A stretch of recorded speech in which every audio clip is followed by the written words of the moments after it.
മഹത്വ പ്രത്യക്ഷതയെക്കുറിച്ചാണ് കർത്താവ് ആദ്യം വെളിപ്പെടുത്തിയതെങ്കിലും ആദ്യം സംഭവിക്കുന്നത് മഹത്വ പ്രത്യക്ഷതയല്ല, മറിച്ച് റാപ്ചർ ആണ് എന്നുള്ളത് നമ്മൾ മനസ്സിലാക്കണം. ഇനി നമ്മുടെ ഭാവി ഈ ഭൂമിയിൽ സുരക്ഷിതമല്ല എന്നുള്ളത് ഈ വചനം പഠിക്കുമ്പോൾ നമുക്ക് മനസ്സിലാക്കാൻ സാധിക്കുന്നുണ്ട്. അപ്പോൾ നമ്മൾ എന്ത് ചെയ്യണം?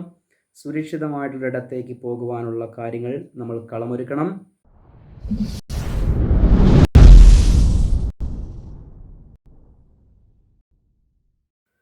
സ്നേഹമുള്ളവരെ, പുതിയൊരു വീഡിയോയിലേക്ക് എല്ലാ പ്രിയപ്പെട്ടവർക്കും ഒരിക്കൽ കൂടി സ്വാഗതം. ഇന്ന് നമ്മൾ തമ്പനയിലിൽ കണ്ടതുപോലെ റാപ്ചർ, ഈ യുദ്ധത്തിനിടയിൽ റാപ്ചർ സംഭവിക്കുമോ, ഒരുങ്ങിക്കൊള്ളുക അല്ലെങ്കിൽ റെഡിയായിക്കൊള്ളുക എന്നുള്ള ഈ തമ്പനയിലിൽ നിങ്ങൾ ഈ മെസ്സേജ് ശ്രദ്ധിക്കുമ്പോൾ കർത്താവിൻ്റെ വരവിനെക്കുറിച്ച് തന്നെയാണ് പറയാൻ ആഗ്രഹിക്കുന്നത്. എന്നാൽ ഈ യുദ്ധം പൊട്ടിപ്പുറപ്പെട്ട നാൾ മുതൽ പലരും വിളിച്ചു ചോദിക്കുകയാണ്, കർത്താവിൻ്റെ വരവെടുത്തോ, കർത്താവിൻ്റെ വരവെടുത്തോ. എന്നാൽ കർത്താവിൻ്റെ വരവിന് വേണ്ടി ഒരുങ്ങിയിരിക്കുന്ന പ്രിയപ്പെട്ടവർ പ്രത്യേകമായിട്ടുള്ള ചില കാര്യങ്ങൾ മനസ്സിലാക്കണം. നമ്മുടെ കർത്താവ് ഏത് നിമിഷവും വരാനുള്ള സാധ്യതകളാണ് നമ്മൾ ആനുകാലികമായും അല്ലെങ്കിൽ തിരുവചനം പഠിക്കുമ്പോൾ നമ്മൾ കണ്ടുകൊണ്ടിരിക്കുന്നത്.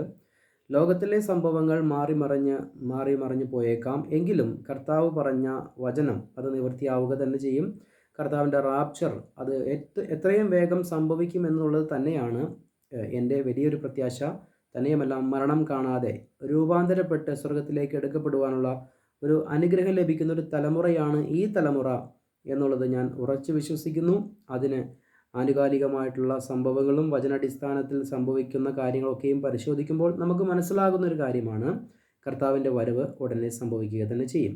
അപ്പോൾ കർത്താവിൻ്റെ വരവ് എന്ന് പറയുമ്പോൾ തന്നെ ഇന്ന് ക്രിസ്തീയ കോളത്തിൽ അധികം ആളുകൾക്കൊന്നും അറിയില്ലാത്ത ഒരു സംഭവത്തെക്കുറിച്ചാണ് ഞാൻ ചൂണ്ടിക്കാണിക്കാൻ ഉദ്ദേശിക്കുന്നത്. കർത്താവിൻ്റെ വരവ് എന്ന് പറയുമ്പോൾ എവിടെയൊക്കെ കർത്താവിൻ്റെ വരവിനെക്കുറിച്ച് ബൈബിളിൽ പറഞ്ഞിട്ടുണ്ടോ അതെല്ലാം നമ്മൾ ഉദ്ദേശിക്കുന്ന റാപ്ചർ ആണ് എന്ന് തെറ്റിദ്ധരിച്ചിരിക്കുന്ന ഒരു ക്രിസ്തീയ കോളത്തെയാണ് നമ്മൾ കണ്ടുകൊണ്ടിരിക്കുന്നത്. അതുകൊണ്ട് തന്നെ കർത്താവിൻ്റെ 2 വരവുകളെക്കുറിച്ച് വ്യക്തമായി നമ്മൾ മനസ്സിലാക്കിയിരിക്കണം. കഴിഞ്ഞ ദിവസം ഞാനൊരു വീഡിയോ ഒരു സുഹൃത്ത് അയച്ചു തന്നപ്പോൾ കാണുവാനിടയായിത്തീർന്നു.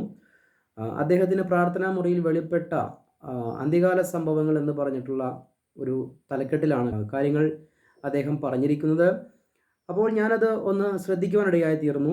ഇദ്ദേഹത്തിന് എന്ത് വെളിപ്പാടാണ് ദൈവം കൊടുത്തത് എന്നുള്ള ഒരു ആകാംക്ഷയോടെ ഇത് ഞാൻ കേട്ട് കഴിഞ്ഞപ്പോൾ ഇദ്ദേഹത്തിൻ്റെ റൂമിൽ ദൈവം കൊടുത്തു എന്ന് പറയുന്ന പല തിരിച്ചറിവുകളും അവ്യക്തമായിട്ടുള്ള അല്ലെങ്കിൽ വ്യക്തതയില്ലാത്ത ഒരു ആവേശപ്രകടനം മാത്രമായിരുന്നു എന്നുള്ളത് എനിക്ക് മനസ്സിലാക്കാൻ സാധിച്ചു. ഞാൻ പറഞ്ഞതിൻ്റെ സാരം എന്താണ്? അതായത് ഒരു വിഷയത്തെ സംബന്ധിച്ച് കൃത്യമായിട്ടുള്ള അറിവ് നമുക്ക് ലഭിച്ചില്ല എങ്കിൽ ഒരു അവ്യക്തത എപ്പോഴും നിഴലിക്കും. പക്ഷേ ആവേശത്തിന് കുറവൊന്നും ഉണ്ടാവുകയില്ല. നമുക്കറിയാം, ഈ കാലങ്ങളിൽ അല്ലെങ്കിൽ കഴിഞ്ഞ ഒരു 10-15 വർഷമായിട്ട് കൂടുതലായി കർത്താവിൻ്റെ വരവിനെക്കുറിച്ച് അനേകർ പ്രസംഗിക്കുന്നുണ്ട്. കർത്താവിൻ്റെ വരവിനെക്കുറിച്ച് മാത്രം പ്രസംഗിക്കുന്നവരുണ്ട്. പക്ഷേ ഇവരുടെ പ്രസംഗങ്ങൾ കേൾക്കുമ്പോൾ കാര്യങ്ങളൊന്നും വ്യക്തമാകുന്നില്ല, മറിച്ച് ഒരു ആവേശം ജനം കൊള്ളുകയാണ്. ആവേശം കൊണ്ടിട്ട് കർത്താവ് വരും എന്ന് പറഞ്ഞിങ്ങനെ ഇരിക്കുന്നതല്ലാതെ അതിൻ്റെ കാര്യകാരണ സഹിതം അത് ഇന്നതുപോലെയാണ് കാര്യങ്ങൾ എന്നുള്ളത് മനസ്സിലാക്കാൻ സാധിക്കുന്നില്ല. അവരത് മനസ്സിലാക്കിയിട്ടല്ല സംസാരിക്കുന്നത്. എനിക്ക് അയച്ചു തന്ന വീഡിയോയിലും ഇദ്ദേഹത്തിന് റൂമിൽ പ്രാർത്ഥനാ മുറിയിൽ വെളിപ്പെട്ട സത്യങ്ങളാണ് താൻ പറയുന്നത് എന്ന് പറഞ്ഞ് അദ്ദേഹം പറയുന്ന കാര്യങ്ങളെ വചനാടിസ്ഥാനത്തിൽ പരിശോധിച്ചപ്പോൾ പലതിനും ഒത്തുചേരാൻ കഴിയാത്ത അല്ലെങ്കിൽ പൊരുത്തപ്പെട്ടു പോകാത്ത പൊരുത്തക്കേടുകൾ അദ്ദേഹത്തിൻ്റെ വാക്കുകളിൽ എനിക്ക് നിഴലിക്കുവാനിടയായിത്തീർന്നു. അതുകൊണ്ട് തന്നെ കർത്താവിൻ്റെ വരവിനെക്കുറിച്ച് ഇത്രയും ആഴമായി അല്ലെങ്കിൽ ഗാംഭീര്യത്തോടു കൂടി പ്രസംഗിക്കുന്ന ആ സഹോദരന് പോലും കൃത്യമായിട്ടുള്ളൊരു കാഴ്ചപ്പാട് ലഭിച്ചിട്ടില്ലല്ലോ. പിന്നെ എങ്ങനെയാണ് വിശ്വാസ സമൂഹത്തിന് കൃത്യമായിട്ടുള്ളൊരു കാഴ്ചപ്പാട് ലഭിക്കുന്നത് എന്ന് എനിക്ക് തോന്നുവാനിടയായിത്തീർന്നു. അതുകൊണ്ട് തന്നെ പല പ്രിയപ്പെട്ടവരും ആവശ്യപ്പെട്ടതിൻ്റെ വെളിച്ചത്തിലും ഇന്ന് പകലിൽ എനിക്കും ഹൃദയത്തിലൊരു പ്രേരണ ഉണ്ടായതുകൊണ്ടാണ് ഞാൻ ഈ റാപ്ചർ എന്നുള്ളൊരു വിഷയത്തെക്കുറിച്ച് അല്ലെങ്കിൽ കർത്താവിൻ്റെ വരവ് എന്നുള്ള വിഷയത്തെക്കുറിച്ച് ഒന്ന് സംസാരിക്കുവാൻ ആഗ്രഹിക്കുന്നത്.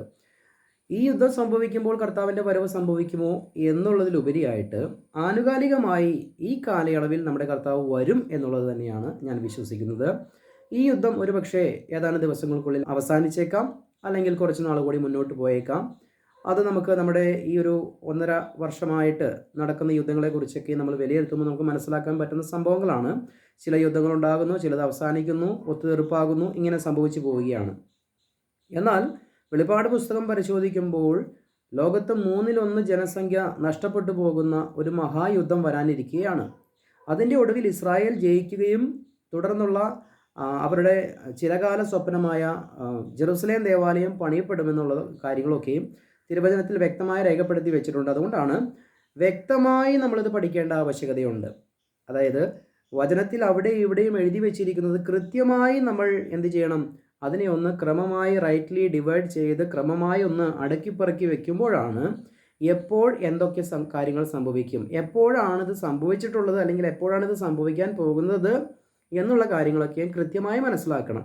ഇല്ല എന്നുണ്ടെങ്കിൽ പല രീതിയിൽ ഇങ്ങനെ അവ്യക്തമായ ചില ആവേശ പ്രകടനങ്ങൾ മാത്രമായിരിക്കും നിങ്ങൾ കേൾക്കുന്ന മെസ്സേജുകൾ, അല്ലെങ്കിൽ അങ്ങനെയുള്ള മെസ്സേജുകൾ കേൾക്കുമ്പോൾ തനിക്കിപ്പോൾ വെളിപ്പെട്ട് കിട്ടി എന്ന് പറയുന്ന വ്യക്തതയില്ലാത്ത ആവേശ പ്രകടനം കേട്ട് നിങ്ങൾ ആരും വഞ്ചിക്കപ്പെടാനിടയായി തീരരുത്. അതുകൊണ്ട് ഞാൻ പറയുന്ന കാര്യങ്ങൾ പ്രത്യേകമായി കൃത്യമായി ഒന്ന് ശ്രദ്ധിക്കണമെന്ന് ഞാൻ ഓർപ്പിക്കുകയാണ്. കർത്താവ് വരും എന്നുള്ളതിന് യാതൊരു തർക്കവും വേണ്ട. കർത്താവ് മധ്യാകാശത്തിൽ വന്ന് ക്രിസ്തുവിൻ്റെ ശരീരമാകുന്ന സഭയെ കർത്താവ് സ്വർഗത്തിലേക്ക് ചേർക്കും.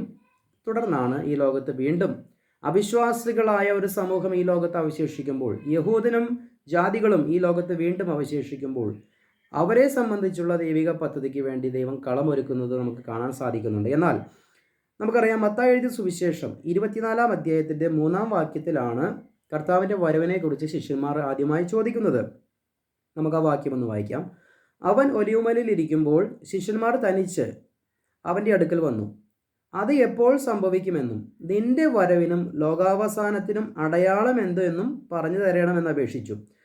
ശിഷ്യന്മാർ വളരെ വ്യക്തമായി കർത്താവിനോട് ചോദിക്കുകയാണ്, നിന്റെ വരവിനും ലോകാവസാനത്തിനുമുള്ള അടയാളം എന്താണ്? അപ്പോൾ ഇവിടെ ശിഷ്യന്മാർ ചോദിച്ച നിന്റെ വരവ് എന്ന് പറയുന്ന വരവ് ഒരിക്കലും റാപ്ചറിന് വേണ്ടിയുള്ള വരവിനെ കുറിച്ചല്ല ശിഷ്യന്മാരോട് ചോദിക്കുന്നത്. കാരണം അവരുടെ പ്രവാചകന്മാർ പ്രവചിച്ചതും അല്ലെങ്കിൽ അവരോട് കർത്താവ് പറഞ്ഞതുമായിട്ടുള്ള വരവ്, കർത്താവ് 3.5 വർഷക്കാലം ഈ ഭൂമിയിൽ ശുശ്രൂഷ ചെയ്യുമ്പോൾ തൻ്റെ വരവിനെക്കുറിച്ച്, മടങ്ങി വരവിനെക്കുറിച്ച് പറഞ്ഞിട്ടുള്ള ആ വരവിനെക്കുറിച്ച് അല്ലെങ്കിൽ മഹത്വത്തിലുള്ള പ്രത്യക്ഷതയെക്കുറിച്ചാണ് ഇപ്പോൾ ശിഷ്യന്മാർ ചോദിക്കുന്നത്. അല്ലാതെ ഈ മത്തായി എഴുതിയ സുവിശേഷം 24-ൽ കർത്താവ് റാപ്ചറിനെ കുറിച്ചല്ല പറയുന്നത്, മഹത്വ പ്രത്യക്ഷതയെക്കുറിച്ചാണ് പറയുന്നത്. അപ്പോൾ മഹത്വ പ്രത്യക്ഷത വേറെയാണ്, റാപ്ചർ വേറെയാണ് എന്നുള്ളത് നമ്മൾ ആദ്യം തന്നെ മനസ്സിലാക്കിയിരിക്കണം.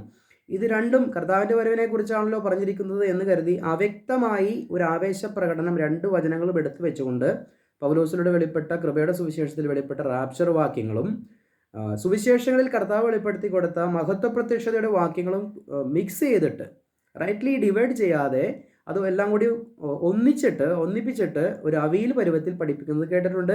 അങ്ങനെ കേട്ട് കഴിഞ്ഞാൽ നമുക്കൊരു വ്യക്തത വരികയില്ല, വളരെ കൺഫ്യൂഷൻസ് ആയിരിക്കും നമുക്ക് ഉണ്ടാകാൻ പോകുന്നത്.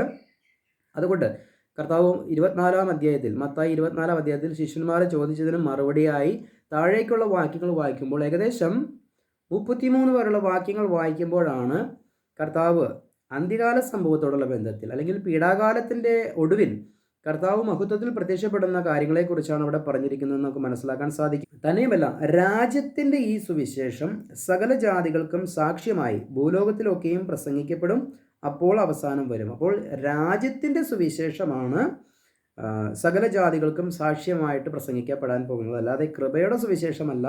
ഇവിടെ കൃപയുടെ സുവിശേഷം വെളിപ്പെട്ടിട്ടില്ല എന്നുള്ളത് കൂടി നമ്മൾ പഠിച്ചു വരുമ്പോഴാണ്, ഈ തരം തിരിച്ച് പഠിച്ചില്ല എങ്കിൽ നമുക്കത് മാറിപ്പോകും. കർത്താവ് ഇവിടെ മുഴുവനും പറഞ്ഞിരിക്കുന്നത് യഹൂദൻ്റെ പ്രത്യാശ സംബന്ധമായ മഹത്വ പ്രത്യക്ഷതയും അല്ലെങ്കിൽ 7 വർഷ പീഡാകാലത്തോടുള്ള ബന്ധത്തിലുള്ള കാര്യങ്ങളുമാണ് 24-ാം അധ്യായത്തിൽ പറഞ്ഞിരിക്കുന്നത്.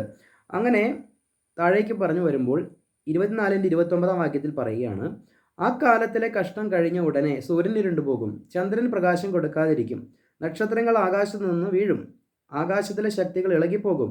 അപ്പോൾ മനുഷ്യപുത്രൻ്റെ അടയാളം ആകാശത്ത് വിളങ്ങും. അന്ന് ഭൂമിയിലെ സകല ഗോത്രങ്ങളും പ്രലാപിച്ചും കൊണ്ട് മനുഷ്യപുത്രൻ ആകാശത്തിലെ മേഘങ്ങളിൽ മഹാശക്തിയോടും തേജസ്സോടും കൂടി വരുന്നത് കാണും.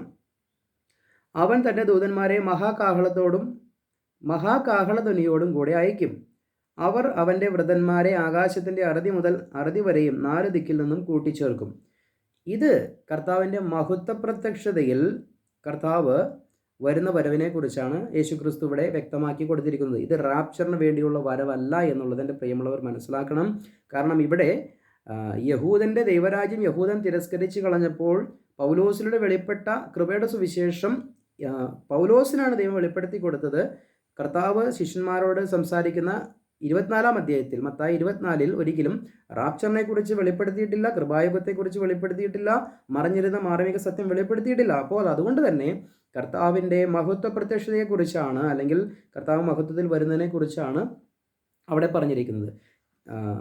മത്തായി എഴുതിയ സുവിശേഷം 24-ാം അധ്യായത്തിൻ്റെ 29-ാം വാക്യത്തിൽ, ആ കാലത്തിലെ കഷ്ടം കഴിഞ്ഞ ഉടനെ സൂര്യൻ ഇരുണ്ടുപോകും, ചന്ദ്രൻ പ്രകാശം കൊടുക്കാതിരിക്കും, നക്ഷത്രങ്ങൾ ആകാശത്ത് നിന്ന് വീഴും, ആകാശത്തിലെ ശക്തികൾ ഇളകിപ്പോകും, അപ്പോൾ മനുഷ്യപുത്രൻ്റെ അടയാളം ആകാശത്ത് വിളങ്ങും. അപ്പോൾ മനുഷ്യപുത്രൻ്റെ അടയാളം ആകാശത്ത് വിളങ്ങും. 24-ന്റെ 30-ാം വാക്യമാണ് നമ്മൾ വായിച്ചത്. അപ്പോൾ എപ്പോഴാണ് കർത്താവിൻ്റെ ഈ അടയാളം ആകാശത്ത് വിളങ്ങിക്കൊണ്ട് കർത്താവ് മഹത്വത്തിൽ പ്രത്യക്ഷപ്പെടുന്നത്? നമുക്കത് കാണണമെങ്കിൽ വെളിപ്പാട് പുസ്തകം 19-ാം അധ്യായത്തിലേക്ക് കടന്നു വരണം. 19-ന്റെ 11 മുതൽ 16 വരെയുള്ള വാക്യങ്ങൾ നമ്മൾ വായിച്ചാലാണ് കൃത്യമായത് മനസ്സിലാക്കാൻ സാധിക്കുക. വെളിപ്പാട് പുസ്തകം 19-ാം അധ്യായം 11-ാം വാക്യം. അനന്തരം സ്വർഗം തുറന്നിരിക്കുന്നത് ഞാൻ കണ്ടു. ഒരു വെള്ളക്കുതിര പ്രത്യക്ഷമായി. അതിന്മേൽ ഇരിക്കുന്നവന് വിശ്വസ്തനും സത്യവാനും എന്നു പേർ. അവൻ നീതിയോടെ വിധിക്കുകയും പോരാടുകയും ചെയ്യുന്നു. അവൻ്റെ കണ്ണ് അഗ്നിജ്വാല, തലയിൽ അനേകം രാജമുടികൾ, എഴുതിയിട്ടുള്ളൊരു നാമവും അവനുണ്ട്. അത് അവനല്ലാതെ ആർക്കും അറിഞ്ഞുകൂടാ. അവൻ രക്തം തളിച്ച ഉടുപ്പ് ധരിച്ചിരിക്കുന്നു. അവന് ദൈവവചനം എന്ന് പേർ പറയുന്നു. സ്വർഗത്തിലെ സൈന്യം നിർമ്മലവും ശുഭ്രവുമായ വിശേഷ വസ്ത്രം ധരിച്ച് വെള്ളക്കുതിരപ്പുറത്ത് കയറി അവനെ അനുഗമിച്ചു. പ്രിയമുള്ളവരെ, താഴേക്ക് ഞാൻ സമയത്തിൻ്റെ പരിധി കൊണ്ട് വായിക്കുന്നില്ല.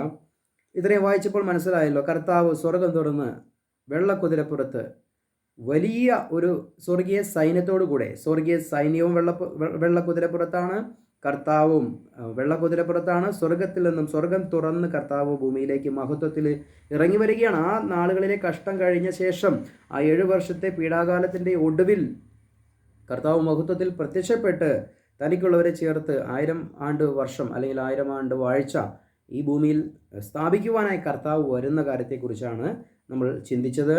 ഇത് കർത്താവിൻ്റെ മഹത്വ പ്രത്യക്ഷതയെക്കുറിച്ച് പറഞ്ഞിരിക്കുന്ന വാക്യങ്ങളാണ് ഇപ്പോൾ നമ്മൾ വായിച്ചത്. അപ്പോൾ മത്തായി എഴുതിയ സുവിശേഷം 24-ാം അധ്യായത്തിൽ പറഞ്ഞിരിക്കുന്ന കർത്താവിൻ്റെ വരവും, വെളിപ്പാട് പുസ്തകം 19-ാം അധ്യായത്തിൻ്റെ 11 മുതലുള്ള വാക്യങ്ങളിൽ വായിച്ചിരിക്കുന്ന കർത്താവിൻ്റെ വരവും അത് മഹത്വ പ്രത്യക്ഷതയെക്കുറിച്ചാണ് എന്നുള്ളത് നമ്മൾ വ്യക്തമായി മനസ്സിലാക്കിയിരിക്കണം. അത് റാപ്ചറിന് വേണ്ടിയുള്ള വരവല്ല. പൂച്ചയ്ക്ക് പൊന്നൊരുക്കുന്നിടത്ത് കാര്യമില്ല എന്ന് പറയുന്നത് പോലെ ഈ മത്തായി 24-ലും വെളിപ്പാട് 19-ലും കാണുന്ന കർത്താവിൻ്റെ വരവിനെക്കുറിച്ച് ബോഡി ഓഫ് ക്രൈസ്റ്റിന് യാതൊരു ആകുലതയും നമുക്ക് വേണ്ട എന്നുള്ളത് നമുക്ക് മനസ്സിലാക്കിയിരിക്കണം. കാരണം ആ വരവിൽ നമ്മൾ അവിടെ ഇല്ല. നമ്മളോടുള്ള ബന്ധത്തിലല്ല ആ വരവിരിക്കുന്നത്. നമ്മളോടുള്ള ബന്ധത്തിൽ ഏത് വരവാണ് നമുക്ക് വേണ്ടിയുള്ളത് എന്നുള്ളത് നമ്മൾ മനസ്സിലാക്കിയിരിക്കണം. അങ്ങനെ ചിന്തിക്കുമ്പോഴാണ് നമുക്കറിയാം, ഈ രാജ്യത്തിൻ്റെ സുവിശേഷം ഒരു വലിയ തിരസ്കരണം സംഭവിച്ചു എന്നുള്ളത് നമുക്കറിയാം, അല്ലേ? പിതാവായ ദൈവത്തെയും പുത്രനായ ക്രിസ്തുവിനെയും പരിശുദ്ധാത്മാവായ ദൈവത്തെയും 12 അപ്പോസ്തലന്മാരെയും സ്തേഫാനോസിനെയും എന്ന് വേണ്ട ദൈവരാജ്യം സുവിശേഷിച്ച സകലരെയും ആ ജനം തിരസ്കരിച്ച് കളഞ്ഞ് അവസാനം യാക്കോബിനെ വാളുകൊണ്ട് കൊല്ലുന്നു, പത്രോസിനെ കാരാഗൃഹത്തിൽ അടയ്ക്കുന്നു. ഇങ്ങനെയെല്ലാം നിരവധിയായിട്ടുള്ള തിരസ്കരണങ്ങൾ രാഷ്ട്രീയപരമായും യഹൂദ മതപരമായിട്ടുള്ള നേതാക്കന്മാരൊക്കെയും ഇതിനെ എതിർത്ത് കളഞ്ഞപ്പോഴാണ് കർത്താവ് ഈ ഒരു പദ്ധതിക്ക് അല്പമായിട്ടുള്ള വിരാമം കുറിച്ചുകൊണ്ട് അന്ന് വരെ വെളിപ്പെടുത്തി കൊടുക്കാത്തൊരു സ്വർഗീയ സത്യം വെളിപ്പെടുത്തി കൊടുത്തതെന്ന് നമുക്കറിയാം. അതിനെയാണ് നമ്മൾ കൃപയുടെ സുവിശേഷമെന്നും പൗലോസ് തന്നെ പറയുന്നു തൻ്റെ സുവിശേഷം എന്നൊക്കെ പറയുന്ന ഒരു സുവിശേഷം. ആ സുവിശേഷ പ്രകാരം അതിനകത്ത് വിശ്വസിക്കുന്നവർക്ക് രക്ഷയുണ്ട്. എന്താണ് വിശ്വസിക്കേണ്ടത്? കർത്താവായ യേശു ക്രിസ്തു എൻ്റെ പാപങ്ങൾക്ക് വേണ്ടി മരിച്ചു, അടക്കപ്പെട്ടു, ഉയർത്തെഴുന്നേറ്റു. ആ സത്യം, അല്ലെങ്കിൽ എനിക്ക് വേണ്ടിയാണ് കർത്താവ് അത് ചെയ്തത്, എന്നെ രക്ഷിക്കുവാൻ വേണ്ടിയാണ്, യേശുവിൻ്റെ രക്തത്താൽ എനിക്ക് സകല പാപങ്ങളിൽ നിന്നും എനിക്ക് മോചനമുണ്ട് എന്നുള്ള ആഴമായ സത്യം വിശ്വസിക്കുന്നുവെങ്കിൽ, വിശ്വസിക്കുന്ന മാത്രയിൽ പരിശുദ്ധാത്മാവിൻ്റെ സ്നാനം നമുക്ക് നൽകുകയും പരിശുദ്ധാത്മാവിൻ്റെ മുദ്ര നമുക്ക് നൽകുകയും കർത്താവിൻ്റെ മധ്യാകാശ വരവിൽ നമ്മെ സ്വർഗത്തിലേക്ക് എടുക്കപ്പെടുകയും ചെയ്യുന്ന യോഗ്യത നമ്മൾ നേടി കർത്താവിൻ്റെ കൃപയാൽ നമ്മൾ രക്ഷിക്കപ്പെട്ടൊരവസ്ഥയിലേക്ക് നമ്മൾ മാറ്റപ്പെടും. ഇന്ന് നമുക്ക് ചെയ്യാനുള്ളൊരു കാര്യമാണ് ഈ ഒരു വിശ്വാസത്തിലൂടെയുള്ള റാപ്ചറിന് വേണ്ടിയുള്ള രക്ഷയെ കുറിച്ച് അതിനുവേണ്ടി ഒരുങ്ങിയിരിക്കുക എന്നുള്ളത്. കാരണം ഇന്ന് നമ്മുടെ മുൻപിൽ ആകെയുള്ള ഒരു രക്ഷാമാർഗം എന്ന് പറയുന്നത് കൃപയുടെ സുവിശേഷത്തിലൂടെയുള്ള രക്ഷയാണ്. രാജ്യത്തിൻ്റെ സുവിശേഷ പ്രകാരമുള്ള എന്തെങ്കിലും കൽപ്പനകളോ അനുസരിച്ചിട്ടല്ല നമുക്കിന്ന് രക്ഷയുള്ളത്. ക്രിസ്തുവിൻ്റെ ക്രൂശിൽ വിശ്വസിക്കുമ്പോഴുള്ള രക്ഷ മാത്രമാണ് നമുക്കിന്ന് നിലവിലുള്ളത്. അല്ലാത്ത ഏതൊരു രക്ഷാമാർഗത്തിലൂടെ ചരിക്കുന്നവർക്ക് ആ രക്ഷയിലേക്ക് എത്തിപ്പെടാൻ സാധിക്കില്ല. റാപ്ചറിൽ നിങ്ങൾ എടുക്കപ്പെടണമോ, കർത്താവായ യേശു ക്രിസ്തു എൻ്റെ പാപത്തിന് വേണ്ടി മരിച്ചു അടക്കപ്പെട്ടു ഉയർത്തെഴുന്നേറ്റു എന്ന് ആഴമായ വിശ്വാസവും നിങ്ങൾക്കുണ്ടെങ്കിൽ മാത്രമാണ് റാപ്ചറിൽ നിങ്ങൾ എടുക്കപ്പെടുകയുള്ളൂ.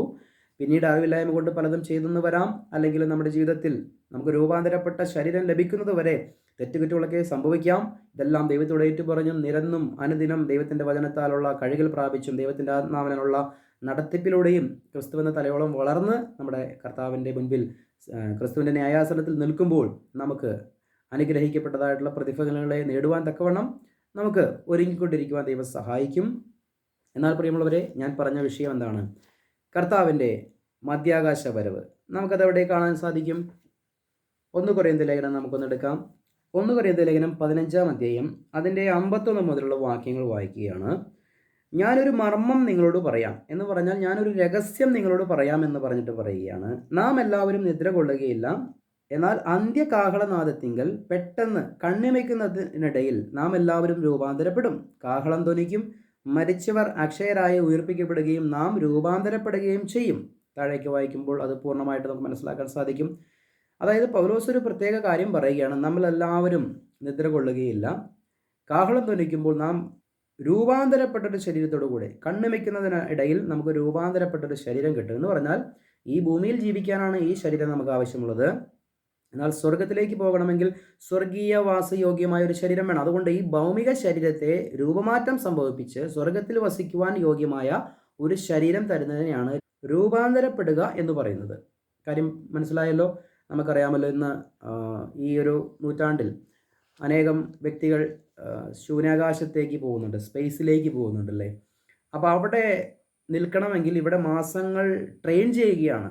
ഒരു വായു ഇല്ലാത്തൊരു സ്ഥലത്ത് എങ്ങനെ ജീവിക്കാൻ കഴിയും അല്ലേ? അവിടെ ജീവിക്കണമെങ്കിൽ പതിയെ പതിയെ അവരുടെ ശരീരത്തെ രൂപാന്തരപ്പെടുത്തിയിട്ട് വേണം അവർക്ക് സ്പേസിൽ പോയി കഴിയുവാൻ, എന്നിട്ട് വേണം അവിടെ നിന്ന് മടങ്ങി വരുവാൻ.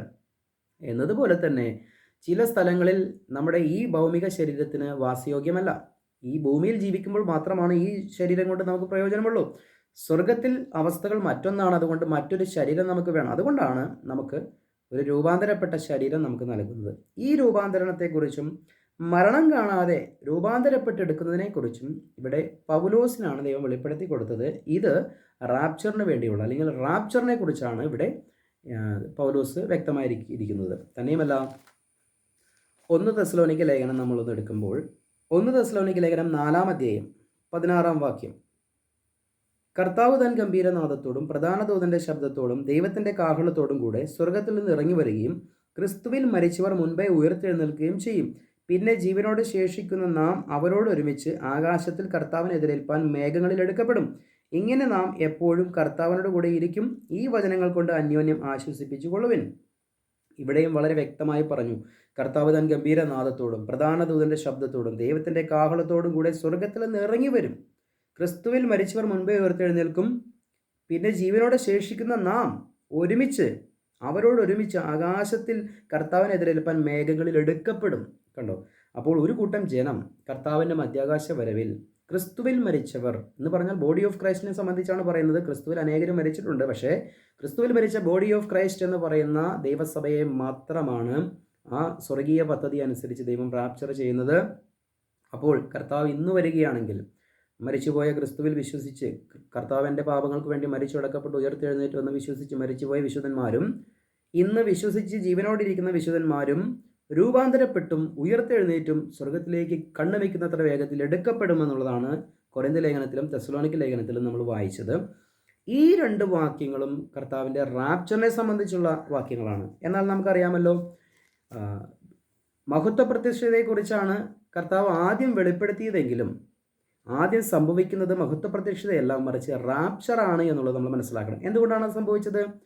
യഹൂദന് ഓഫർ ചെയ്ത ദൈവരാജ്യത്തെ അവർ തിരസ്കരിച്ചപ്പോൾ അവരുടെ മഹത്വ പ്രത്യക്ഷത അല്ലെങ്കിൽ കർത്താവിൻ്റെ വരവ് എന്നുള്ള വിഷയത്തെ കർത്താവ് അല്പം മാറ്റിവെച്ചുകൊണ്ട് അതിനിടയിൽ വെളിപ്പെടുത്തിയ കൃപയുടെ സുവിശേഷ പ്രകാരമുള്ള ഒരു കൂട്ടം ജനത്തെ, അല്ലെങ്കിൽ എണ്ണിത്തിട്ടപ്പെടുത്താൻ കഴിയാത്ത ഒരു വിശുദ്ധ മഹാപുരുഷാരത്തെ ദൈവം ഈ ഭൂമിയിൽ നിന്നും ദൈവം സ്വർഗത്തിലേക്ക് കൊണ്ടുപോകുന്ന അനുഗ്രഹിക്കപ്പെട്ടൊരു അവസ്ഥയെക്കുറിച്ചാണ് വെളിപ്പെടുത്തുവാനിടയായിത്തീരുന്നത്. വെളിപ്പാട് പുസ്തകം 6-ാം അധ്യായത്തിലേക്ക് വരുമ്പോൾ ഈ റാപ്ചർ സംഭവിക്കുന്ന ഒരു സംഭവത്തെക്കുറിച്ച് നമുക്കറിയാം. അതായത് ദൈവരാജ്യം തിരസ്കരിച്ച് കളഞ്ഞപ്പോൾ പിന്നീട് വെളിപ്പെടുത്തിയ കൃപയുടെ സുവിശേഷത്തിൻ്റെ പണിപ്പുര, ആ പണി തീർത്തതിന് ശേഷം റാപ്ചർ കഴിഞ്ഞിട്ടേ ഇനി വീണ്ടും ദൈവരാജ്യ സംബന്ധമായിട്ടുള്ള സുവിശേഷം മുന്നോട്ട് പോവുകയും കർത്താവിൻ്റെ മഹത്വ പ്രത്യക്ഷത വരികയും ചെയ്യുകയുള്ളൂ എന്ന് നമുക്കറിയാം. അപ്പോൾ യേശുക്രിസ്തു ഈ ഭൂമിയിലായിരുന്നപ്പോൾ വെളിപ്പെടുത്താത്ത ചില സത്യങ്ങളാണ് കർത്താവ് സ്വർഗത്തിലേക്ക് പോയതിനു ശേഷം പൗലോസ് എന്ന് പറയുന്ന മനുഷ്യന് ദൈവം വെളിപ്പെടുത്തിയത്. അതുപോലെ തന്നെ കർത്താവ് വെളിപ്പെടുത്താതിരുന്നതും പൗലോസിലൂടെ വെളിപ്പെടുത്താതിരുന്നതുമായ അന്ത്യകാല സംഭവങ്ങളിൽ ചില കാര്യങ്ങൾ അപ്പോസ്തലനായ യോഹന്നാനാണ് കർത്താവ് വെളിപ്പെടുത്തിയത്. ഇതെല്ലാം ദൈവത്തിൻ്റെ കാര്യപരിപാടികളാണ്. പിതാവ് പറഞ്ഞത് പുത്രൻ ചെയ്തു, പിതാവ് പുത്രനിലൂടെ വെളിപ്പെടുത്തി കൊടുത്തത് പൗലോസും അറിയിച്ചു. അപ്പോൾ തന്നെ പിതാവ് പുത്രനിലൂടെ വെളിപ്പെടുത്തിയ വെളിപ്പാടുകൾ യോഹന്നാനും രേഖപ്പെടുത്തി വെച്ചു. പ്രോഗ്രസീവായിട്ടുള്ള ഈ വെളിപ്പാടുകൾ നമ്മൾ തിരിച്ചറിയണം. എങ്കിൽ മാത്രമാണ് കർത്താവിൻ്റെ ഈ രണ്ട് വരവുകളെയും തരംതിരിച്ച് നമുക്ക് മനസ്സിലാക്കാൻ സാധിക്കുകയുള്ളൂ. തന്നെയുമല്ല, വെളിപ്പാട് പുസ്തകം 6-ാം അധ്യായം അതിൻ്റെ 12 മുതലുള്ള വാക്യങ്ങളെ നമുക്ക് വായിക്കുമ്പോൾ ചില കാര്യങ്ങൾ മനസ്സിലാക്കാൻ സാധിക്കും. അവിടെയാണ് നമ്മുടെ റാപ്ചർ കിടക്കുന്നത്. 6-ാം മുദ്ര പൊട്ടിയപ്പോൾ വലിയൊരു ഭൂകമ്പം ഉണ്ടായി. സൂര്യൻ കരിമ്പടം പോലെ കറുത്തു, ചന്ദ്രൻ മുഴുവനും രക്തതുല്യമായി തീർന്നു. അത്തിവൃക്ഷം പെരുങ്കാറ്റ് കൊണ്ട് കുലുങ്ങിയിട്ട് കായുതിർക്കും പോലെ ആകാശത്തിലെ നക്ഷത്രങ്ങൾ ഭൂമിയിൽ വീണു. പുസ്തക ചുരുട്ടും പോലെ ആകാശം മാറിപ്പോയി. ആകാശം കീറിക്കൊണ്ട് നമ്മെ ഇവിടുന്ന് സ്വർഗത്തിലേക്ക് കൊണ്ടുപോകുന്നൊരു രംഗമാണ് വെളിപ്പാട് പുസ്തകം 6-ാം അധ്യായത്തിൻ്റെ 6-ാം മുദ്ര പൊട്ടുമ്പോൾ സംഭവിക്കുന്നത്.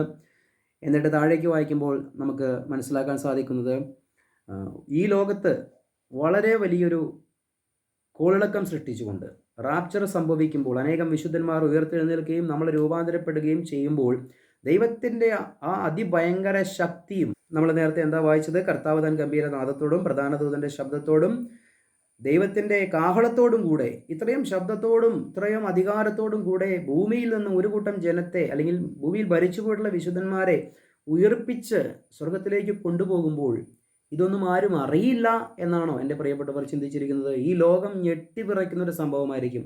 നമുക്കറിയാം, കർത്താവ് ഉയർത്തെഴുന്നേറ്റപ്പോൾ ഉണ്ടായ സംഭവം. അവിടെ ഉണ്ടായിരുന്ന പടയാളികളും ചുറ്റും കൂടിയിരുന്ന ജനങ്ങളും വലിയൊരു ഭൂകമ്പവും അല്ലെങ്കിൽ വലിയ സംഭവങ്ങളൊക്കെ കണ്ടപ്പോൾ പേടിച്ച് വിറച്ചൊരു ചരിത്രം നമുക്കറിയാം. ഇവിടെ ഇതാ ക്രിസ്തുവിൻ്റെ ശരീരമാണ് ഉയർത്തെഴുന്നേറ്റ് അല്ലെങ്കിൽ രൂപാന്തരപ്പെട്ട് സ്വർഗത്തിലേക്ക് എടുക്കാൻ പോകുന്നത്. അപ്പോൾ ഇവിടെയൊന്നും ഒരു ഇല പോലും അനങ്ങുകയില്ല എന്ന് ചില പ്രിയപ്പെട്ടവർ പഠിപ്പിക്കുന്നുണ്ട്. അത് അവരുടെ അറിവില്ലായ്മയായി മാത്രം കണ്ടാൽ മതി. ഇവിടെ ലോകം ഞെട്ടിവിറയ്ക്കുന്ന ഒരു സംഭവമായിരിക്കും റാപ്ചർ. ഈ ലോകം ഞെട്ടിവിറച്ചാലും 4 ദിവസം കഴിയുമ്പോൾ ഈ വിറയെല്ലാം മാറി വീണ്ടും അവരുടെ അതിക്രമങ്ങളിലേക്ക് മാറും എന്നുള്ളത് വെളിപ്പാട് പുസ്തകം പഠിച്ചാൽ നമുക്ക് കാണാം. നമുക്കറിയാമല്ലോ, കൊറോണ വന്നപ്പോൾ ലോകം ഞെട്ടിവിറച്ചു, ഭയന്നു. പിന്നീട് അത് സാധാരണ ഒരു സംഭവം പോലെയായി. സുനാമി വന്നു, അല്ലെങ്കിൽ ഭൂകമ്പം ഉണ്ടായി. ഇതൊക്കെയും ഉണ്ടാകുമ്പോൾ ഒരു വലിയ പ്രശ്നം പോലെ മനുഷ്യർക്ക് തോന്നുന്നു. ഇതെല്ലാം കഴിഞ്ഞു കഴിയുമ്പോൾ 4 ദിവസം കഴിയുമ്പോൾ ഇതെല്ലാം നോർമൽ അവസ്ഥയിലേക്ക് വരുന്നു എന്ന് പറയുന്ന പോലെ റാപ്ചർ സംഭവിക്കുമ്പോൾ പേടിച്ചു പറയ്ക്കുന്നൊരവസ്ഥ ലോകത്തിനുണ്ടാകും. ഇത് കഴിയുമ്പോൾ വീണ്ടും ലോകം നോർമൽ അവസ്ഥയിലേക്ക് കടന്നു വരും. ആ സമയങ്ങളിലാണ് തുടർന്ന് വെളിപ്പാട് പുസ്തകം 7-ാം അധ്യായം തുടങ്ങി ക്രമമായി നമ്മൾ 22-ാം അധ്യായം വരെ പഠിക്കുമ്പോഴാണ് ഈ ലോകത്ത് സംഭവിക്കുന്ന ചില കാര്യങ്ങളെക്കുറിച്ച് ക്രമമായി നമുക്ക് മനസ്സിലാക്കാൻ സാധിക്കുന്നത്. നമുക്കറിയാം, വെളിപ്പാട് പുസ്തകം യോഹന്നാന് ദൈവം കൊടുത്ത വെളിപ്പാടാണ് എന്ന് പറഞ്ഞാൽ അതുവരെ വെളിപ്പെടുത്താതിരുന്ന ചില സംഭവങ്ങളും അല്ലെങ്കിൽ മുൻകാലത്ത് വെളിപ്പെടുത്തിയിട്ടുള്ള ചില വെളിപ്പാടുകളുടെ പൂർണ്ണ രൂപവും വെളിപ്പാട് പുസ്തകത്തിൽ പുതിയ റെവലേഷനാണ് യോഹന്നാന് കൊടുത്തത്. ചിലർ പറയാറുണ്ട്, പഴയ നിയമത്തിലെല്ലാം വെളിപ്പെടുത്തിയിട്ടുണ്ട്, അതുകൊണ്ട് വെളിപ്പാട് പുസ്തകം പഠിക്കണമെങ്കിൽ പഴയ നിയമം പഠിച്ചേ പറ്റൂ എന്നുള്ളത് ചിലർ പഠിപ്പിക്കാറുണ്ട്. പ്രിയമുള്ളവരെ, വെളിപ്പാട് എന്ന് പറഞ്ഞാൽ പുതിയൊരു കാര്യം ദൈവം വെളിപ്പെടുത്തി തരുന്നതിനെയാണ് വെളിപ്പാട് എന്ന് പറയുന്നത്. അപ്പോൾ പഴയ നിയമത്തിൽ എല്ലാ കാര്യങ്ങളും വെളിപ്പെടുത്തിയിട്ടുണ്ട് എങ്കിൽ പിന്നെ വെളിപ്പാട് എന്ന് പറയുന്ന പുസ്തകത്തിൻ്റെ ആവശ്യകത ഇല്ലല്ലോ. അപ്പോൾ വെളിപ്പാട് എന്ന് പറയുമ്പോൾ എന്തോ ഒരു കാര്യം ദൈവത്തിന് വെളിപ്പെടുത്തി തരാനുണ്ട് എന്നുള്ളതല്ലേ അതിനർത്ഥം. അതുകൊണ്ട് പഴയ നിയമം പഠിക്കുന്നത് നല്ലതാണ്. പല കാര്യങ്ങളും അതിലൂടെ മനസ്സിലാക്കാൻ സാധിക്കുന്നുണ്ട്. ഇസ്രായേലിനെ കുറിച്ചും അതിൻ്റെ ചരിത്ര പശ്ചാത്തലവും ദൈവം അവരെ കൈവിട്ടിട്ടുള്ളതും അവരെ വീണ്ടുകൊണ്ടിട്ടുള്ളതുമായ ചരിത്രങ്ങളൊക്കെയും നിരവധിയായ കാര്യങ്ങൾ നമുക്ക് പഠിക്കാൻ നമുക്ക് ഉപകാരപ്പെടും. വേണ്ട എന്നല്ല ഞങ്ങളും പറയുന്നത്. എന്നാൽ ആ പഴയ നിയമത്തിൽ 65 ഗ്രന്ഥങ്ങളിലും അല്ലെങ്കിൽ 65 പുസ്തകത്തിലും പരിശോധിച്ചാൽ കാണാൻ കഴിയാത്ത ചില സത്യങ്ങൾ വെളിപ്പാട് പുസ്തകം എന്ന 66-ാമത്തെ പുസ്തകത്തിൽ ഉണ്ട് എന്നുള്ളതാണ് ഞങ്ങൾ പഠിപ്പിക്കുന്നത്. അപ്പോൾ തന്നെ 65-ലും കാണാത്ത ചില സത്യങ്ങളെ നമുക്ക് മനസ്സിലാക്കണമെങ്കിൽ 66-ാമത്തെ പുസ്തകമായ വെളിപ്പാട് പുസ്തകത്തിൽ കാണണം, അല്ലെങ്കിൽ പഠിക്കണം. കാരണം എങ്കിൽ മാത്രമാണ് ഇത് ക്രമമായിട്ട് നമുക്ക് മനസ്സിലാക്കാൻ സാധിക്കുകയുള്ളൂ. ഇവിടെ കയറി വരിക, മേലാൽ സംഭവിപ്പാനുള്ളത് ഞാൻ നിനക്ക് കാണിച്ചു തരാമെന്ന് യോഹന്നാനോട് ദൈവം പറയുമ്പോൾ മേലാൽ സംഭവിക്കാനുള്ളത് എന്ന് പറഞ്ഞാൽ AD 95 ഇത് കൊടുക്കുമ്പോൾ അവിടെ മുതൽ മേലാൽ ഭാവിയിൽ എന്തൊക്കെ സംഭവിക്കാൻ പോകുന്നു എന്നുള്ളതാണ് ദൈവം കാണിച്ചു കൊടുക്കുന്നത്. അതുകൊണ്ടാണ് വെളിപ്പാട് 6-ാം അധ്യായം വെള്ളക്കുതിര വരുന്നു, കറുത്ത കുതിര വരുന്നു, മഞ്ഞ കുതിര വരുന്നു, അല്ലെങ്കിൽ 1-ാം മുദ്ര, 2-ാം മുദ്ര, 3-ാം മുദ്ര, 4-ാം മുദ്ര, 5-ാം മുദ്ര, 6-ാം മുദ്ര പൊട്ടുമ്പോൾ റാപ്ചർ സംഭവിക്കുന്നു. ഈ കഴിഞ്ഞ 2000 വർഷത്തെ ചരിത്രമാണ് വെളിപ്പാട് പുസ്തകം 6-ാം അധ്യായത്തിൽ കിടക്കുന്നത് എന്നുള്ളത് എൻ്റെ പ്രിയമുള്ളവർ മനസ്സിലാക്കണം. ഇന്ന് നമ്മൾ എത്തി നിൽക്കുന്നത് 6-ാം മുദ്രയുടെ ആ പൊട്ടിക്കുന്നതിൽ അല്പം മുൻപായിട്ടുള്ള സമയത്താണ്, അല്ലെങ്കിൽ 5-നും 6-നും മുദ്രകൾ പൊട്ടിക്കുന്നതിന് ഇടയിലുള്ളൊരു കാലഘട്ടം എന്ന് പറഞ്ഞാൽ രക്തസാക്ഷികൾ മരിക്കുന്നു, മൃഗശല്യങ്ങൾ കൂടുന്നു, അങ്ങനെ ഭൂമിയിൽ അസമാധാനവും കാര്യങ്ങളൊക്കെയും വിതച്ചുകൊണ്ടിരിക്കുന്ന ഒരു സമയത്താണ് നമ്മൾ ജീവിക്കുന്നത്. ഇനി നമ്മുടെ ഭാവി ഈ ഭൂമിയിൽ സുരക്ഷിതമല്ല എന്നുള്ളത് ഈ വചനം പഠിക്കുമ്പോൾ നമുക്ക് മനസ്സിലാക്കാൻ സാധിക്കുന്നുണ്ട്. അപ്പോൾ നമ്മൾ എന്ത് ചെയ്യണം? സുരക്ഷിതമായിട്ടുള്ളിടത്തേക്ക് പോകുവാനുള്ള കാര്യങ്ങൾ നമ്മൾ കളമൊരുക്കണം, അല്ലെങ്കിൽ അതിനുവേണ്ടി ബുദ്ധിപൂർവ്വം നമ്മൾ ആലോചിക്കണം. എന്താണ് നമ്മൾ ബുദ്ധിപൂർവ്വമായിട്ടുള്ളൊരു നീക്കം നടത്തേണ്ടത്? നമ്മുടെ നിത്യജീവന് വേണ്ടി, അല്ലെങ്കിൽ നമ്മുടെ ആത്മാവ് സ്വർഗത്തിൽ നിത്യമായ ദൈവത്തോടുകൂടെ വസിക്കുവാൻ തക്കവണ്ണമുള്ള ഒരു അനുഗ്രഹിക്കപ്പെട്ട ഒരു ഭാവിയിലേക്ക് വേണ്ടി നമ്മുടെ ജീവിതത്തെ നമ്മൾ ക്രമീകരിക്കണം. അതിന് പ്രത്യേകിച്ച് ഒന്നും ചെയ്യണ്ട. റോമാലേഖനത്തിൽ പൗലോസ് പറയുന്നത് പോലെ 10-ാം അധ്യായത്തിൻ്റെ 6 മുതലുള്ള വാക്യങ്ങളിൽ ഇങ്ങനെ വായിക്കുന്നുണ്ടല്ലോ: വിശ്വാസത്താലുള്ള നീതിയോ ഇവണ്ണം പറയുന്നു, ക്രിസ്തുവിനെ ഇറക്കണമെന്ന് വിചാരിച്ച് ആർ സ്വർഗത്തിൽ കയറുമെന്നോ, ക്രിസ്തുവിനെ മരിച്ചവരുടെ ഇടയിൽ നിന്ന് കയറ്റണമെന്ന് വിചാരിച്ച് ആർ പാതാളത്തിൽ ഇറങ്ങുമെന്നോ നിന്റെ ഹൃദയത്തിൽ പറയരുത്. എന്നാൽ അത് എന്ത് പറയുന്നു? വചനം നിനക്ക് സമീപമായി, നിന്റെ വായിലും നിന്റെ ഹൃദയത്തിലും ഇരിക്കുന്നു. അത് ഞങ്ങൾ പ്രസംഗിക്കുന്ന വിശ്വാസവചനം തന്നെ. യേശുവിനെ കർത്താവ് എന്ന് വായ്കൊണ്ട് ഏറ്റുപറയുകയും ദൈവം അവനെ മരിച്ചവരെന്ന് ഉയർത്തെഴുന്നേൽപ്പിച്ചു എന്ന് ഹൃദയം കൊണ്ട് വിശ്വസിക്കുകയും ചെയ്താൽ നീ രക്ഷിക്കപ്പെടും. ഹൃദയം കൊണ്ട് നീതിക്കായി വിശ്വസിക്കുകയും വായ കൊണ്ട് രക്ഷയ്ക്കായി ഏറ്റുപറയുകയും ചെയ്യുന്നു. അവനിൽ വിശ്വസിക്കുന്നവൻ ഒരുത്തനും ലജ്ജിച്ചു പോവുകയില്ല. കണ്ടോ, ഇവിടെ ഇനി ഈ ലോകത്ത് നമുക്ക് സുരക്ഷിതമായൊരു ഭാവി ഒരുക്കി നിത്യതയിലേക്ക് പോകണമെങ്കിൽ നമ്മൾ വലിയ ഭഗീരഥ പ്രയത്നം ഒന്നും ചെയ്യണ്ട എന്നാണ് പൗലോസ് പറയുന്നത്. ഞങ്ങൾ പ്രസംഗിക്കുന്ന വിശ്വാസവചനം നിങ്ങൾ കേട്ട് വിശ്വസിച്ചാൽ. വിശ്വാസവചനം എന്ന് പറഞ്ഞാൽ യേശുക്രിസ്തുവിൻ്റെ പാപങ്ങൾക്ക് വേണ്ടി മരിച്ചു അടക്കപ്പെട്ടു ഉയർത്തെഴുന്നേറ്റു എന്നുള്ള ആ വിശ്വാസവചനം, അത് കേട്ട് വിശ്വസിച്ചാൽ നിങ്ങൾക്ക് രക്ഷയാണ്. അത് ഞങ്ങൾ പ്രസംഗിക്കുന്ന വിശ്വാസവചനം തന്നെ. മറ്റു പല വചനങ്ങളും ബൈബിളിലുണ്ട്, മറ്റു പല കാലഘട്ടത്തിലും ദൈവം അറിയിച്ച സുവിശേഷങ്ങളുണ്ട്. അതിനെ വിശ്വാസത്തിൻ്റെ വചനമെന്നല്ല പറയുന്നത്. ന്യായപ്രമാണത്താലുള്ള നീതിയുണ്ട്, അല്ലെങ്കിൽ എന്തെങ്കിലും പ്രവർത്തിച്ചിട്ട് രക്ഷപ്പെടാനുള്ള മാർഗങ്ങളുണ്ടായിരുന്നു. എന്നാൽ ഇവിടെ പറയുന്നത് എന്താണ്? ഞങ്ങൾ പ്രസംഗിക്കുന്ന വിശ്വാസവചനം തന്നെ. വിശ്വാസത്തിൻ്റെ വചനമാണ്, ക്രൂശിൻ്റെ വചനമാണ് വിശ്വാസത്തിൻ്റെ വചനം. അത് കേട്ട് വിശ്വസിച്ചാൽ നിങ്ങൾക്ക് ഇന്ന് രക്ഷയാണ്. നിങ്ങൾക്ക് ശുഭമായൊരു ഭാവിയിലേക്ക്, ദൈവത്തിൻ്റെ അടുക്കിലേക്ക് നമുക്ക് പോകാം എന്നാണ് പൗലോസ് പറയുന്നത്. അതുകൊണ്ട് പറയാണ്, അയ്യോ ഈ രക്ഷ നമുക്ക് ഏറ്റെടുക്കുവാൻ വേണ്ടി ഇനി കർത്താവിനെ ആരാണ് സ്വർഗത്തിൽ നിന്ന് കൊണ്ടുവരാൻ പോകുന്നത്? ഇതൊന്നും നമ്മുടെ നാടൻ ഭാഷയിൽ പറഞ്ഞ ഇതൊന്നും ഓർത്ത് നമ്മൾ ബേജാറാകേണ്ട യാതൊരു കാര്യവുമില്ല. ഇതെല്ലാം കൃത്യമായ ദൈവം ഒരുക്കിയിട്ടിരിക്കുകയാണ്. വചനം നമുക്ക് സമീപസ്ഥമാണ്. അത് നിൻ്റെ വായിലും നിൻ്റെ ഹൃദയത്തിലും ഇരിക്കുന്നുണ്ട്. അത് ഞങ്ങൾ പ്രസംഗിക്കുന്ന വിശ്വാസവചനം തന്നെ എന്ന് പറയുമ്പോൾ ഈ കൃപയുടെ സുവിശേഷത്തിലൂടെ, വിശ്വാസത്തിലൂടെ നമുക്ക് നമ്മുടെ ഭാവിയെ സുരക്ഷിതമാക്കാം. ഈ ലോകത്ത് നമ്മുടെ ഭാവി വളരെ ഞെരുക്കത്തിലേക്ക് പോകുന്നൊരു സാഹചര്യമാണ്. തുടർന്ന് ഈ ലോകത്ത് വളരെ വലിയ മഹായുദ്ധങ്ങൾ വരികയാണ്. പ്രിയമുള്ളവരെ, നമ്മുടെ വിഷയം കർത്താവിൻ്റെ വരവിനെക്കുറിച്ചാണ്. കർത്താവിൻ്റെ 2 വരവിനെക്കുറിച്ച് നമ്മൾ ചിന്തിച്ചു. 2 വരവിൽ ആദ്യം പറയപ്പെട്ടത് കർത്താവിൻ്റെ മഹത്വപ്രത്യക്ഷതയെക്കുറിച്ചാണ്. എങ്കിലും ആദ്യം സംഭവിക്കാൻ പോകുന്നത് റാപ്ചർ എന്നുള്ള മിസ്റ്ററി ഗോസ്പലിൽ അടങ്ങിയിട്ടുള്ള റാപ്ചറാണ്. അതിലേക്കാണ് നമ്മൾ പ്രവേശിക്കാൻ പോകുന്നത്. അതിനുശേഷം പറഞ്ഞിരിക്കുന്ന കാര്യങ്ങൾ, ഈ ലോകത്ത് സംഭവിക്കാനുള്ള കാര്യങ്ങൾ ക്രമമായി സംഭവിക്കും. നമുക്ക് മറ്റൊരു വീഡിയോയിൽ ചില കാര്യങ്ങൾ കൂടി ചിന്തിക്കേണ്ടതുണ്ട്. വീഡിയോ ദൈർഘ്യമില്ലാതിരിക്കുവാൻ വേണ്ടി ഞാനിവിടെ നിർത്തുവാൻ ആഗ്രഹിക്കുകയാണ്. വെളിപ്പാട് 7 മുതൽ മുൻപോട്ട് 22-ാം അധ്യായം വരെ ക്രമമായി നമുക്കൊന്ന് പഠിച്ചു പോകേണ്ട ആവശ്യകതയുണ്ട്. കാരണം വ്യക്തതയില്ലാത്ത ആവേശപ്രകടനമാണ് പല പ്രസംഗങ്ങളെന്നും ഞാൻ നിങ്ങളോട് പറഞ്ഞു. അപ്പോൾ വ്യക്തതയുള്ള വളരെ സത്യസന്ധമായ ഒരു രീതിയിലൂടെ നമുക്ക് ഈ തിരുവചനത്തെ പഠിച്ച് മുന്നോട്ട് പോകാൻ കഴിയണം.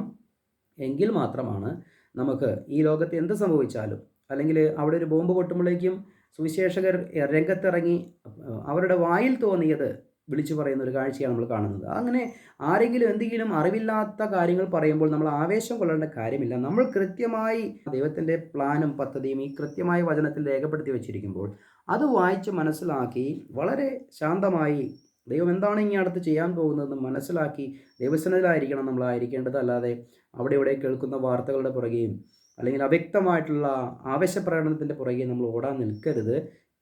അടുത്ത വീഡിയോയും കൂടി ദൈവം അനുവദിച്ചാൽ, കർത്താവിൻ്റെ വരവ് താമസിച്ചാൽ, വെളിപ്പാട് 7 മുതൽ 22 വരെ ഇനി എന്താണ് ഭാവിയിൽ ക്രമമായി സംഭവിക്കാൻ പോകുന്നത് എന്ന് കൃത്യമായി നമുക്ക് വചനാടിസ്ഥാനത്തിൽ നമുക്ക് ചിന്തിക്കാം. ഈ വചനങ്ങളിലും വാക്കുകളിലും ദൈവം നമ്മെ അനുഗ്രഹിക്കട്ടെ എന്ന് പറഞ്ഞുകൊണ്ട് വാക്കുകൾ നിർത്തുന്നു. Praise the Lord.